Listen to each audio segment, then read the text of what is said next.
بسم اللہ الرحمن الرحیم. معزز ناظرین، السلام علیکم ورحمۃ اللہ وبرکاتہ. فانی پرو چینل پر آپ کو خوش آمدید کہا جاتا ہے. بات کچھ اس طرح ہے کہ پچھلے کئی دنوں سے ہمارا ملک بے راہ روی کا شکار ہے. انڈائریکٹلی یا ڈائریکٹلی فحاشی کے کلچر کو عام کرنے کی بات کی جا رہی ہے. انڈائریکٹلی اور ڈائریکٹلی ہومو سیکچولیٹی عام کرنے کی بات تمام میڈیا پر کی جا رہی ہے. اور یہ کون لوگ ہیں جو اس کو پروموٹ کر رہے ہیں؟ کون سی طاقتیں ہیں جو ان کے پیچھے بیٹھی ہیں کہ ان پر کوئی ہاتھ ہی نہیں ڈال سکتا؟ جو کوئی بھی ان کے خلاف بات کرتا ہے اس کے تمام سوشل اکاؤنٹ کو بلاک کر دیا جاتا ہے اور اس کو غائب کر دیا جاتا ہے، یا ان پر مختلف قسم کے کیسز بنا دیے جاتے ہیں. اور یہ کون لوگ ہیں کہ جن کے خلاف آج تک کوئی کیس نہ کر سکا؟ ہمیں تو حیرت ہوتی ہے یہ میڈیا والے کیوں ان کو پروموٹ کرتے ہیں، کیوں ان کو اپنے چینل پر بٹھاتے ہیں. یہ ہماری آئیڈیالوجی کو ٹارگٹ کر رہے ہیں، یہ ہمارے نظریے اور کلچر کو ختم کرنے کی کوشش کر رہے ہیں. کیا عافیہ صدیقہ عورت نہیں تھی؟ اس کی آواز بلند کرنے والا کوئی نہیں.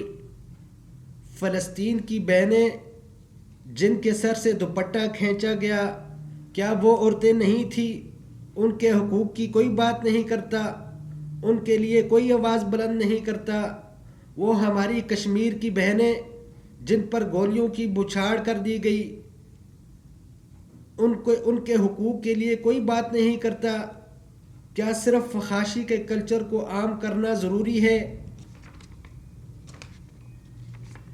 کیا پاکستان کو ایک سیکولر اور لبرل اسٹیٹ بنانے کی بات کرنی ضروری ہے؟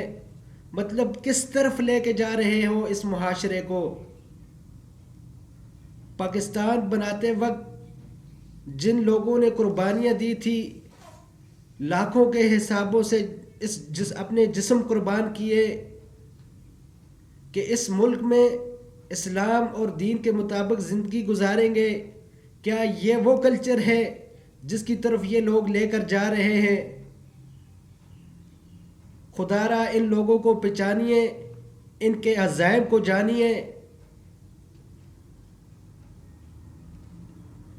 یہ کوئی عورت کے حقوق کی بات نہیں کرتے، ان کے پیچھے کا ایجنڈا اور ہے.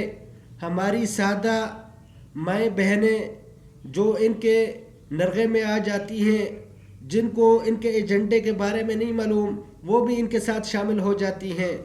میری تمام میڈیا والوں سے گزارش ہے، اگر آپ میں ذرا بھی غیرت ہے اور ذرا سا بھی ایمان ہے تو ان لوگوں کو بالکل بھی میڈیا پر نہ دکھائیں اور نہ ان کو میڈیا پر بلائیں، اور ان کا مکمل بائیکاٹ کیا جائے.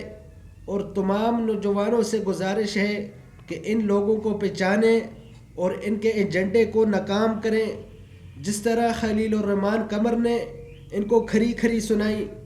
خلیل الرحمن قمر صاحب کو ہم سلام پیش کرتے ہیں. آخر میں میری دعا ہے کہ اللہ پاک ان لوگوں کو جو پاکستان کو تباہ کرنے کی کوشش کرتے ہیں اللہ پاک ان کو تباہ کرے اور ہمارے ملک میں اسلامی نظام جو ہے وہ آ جائے. اللہ پاک سے یہی دعا ہے. اسلام زندہ باد، پاکستان بائندہ باد. آپ سے گزارش ہے کہ کمنٹ کر کے ہماری ویڈیو کے متعلق اپنی رائے ضرور دیجیے. جزاک اللہ.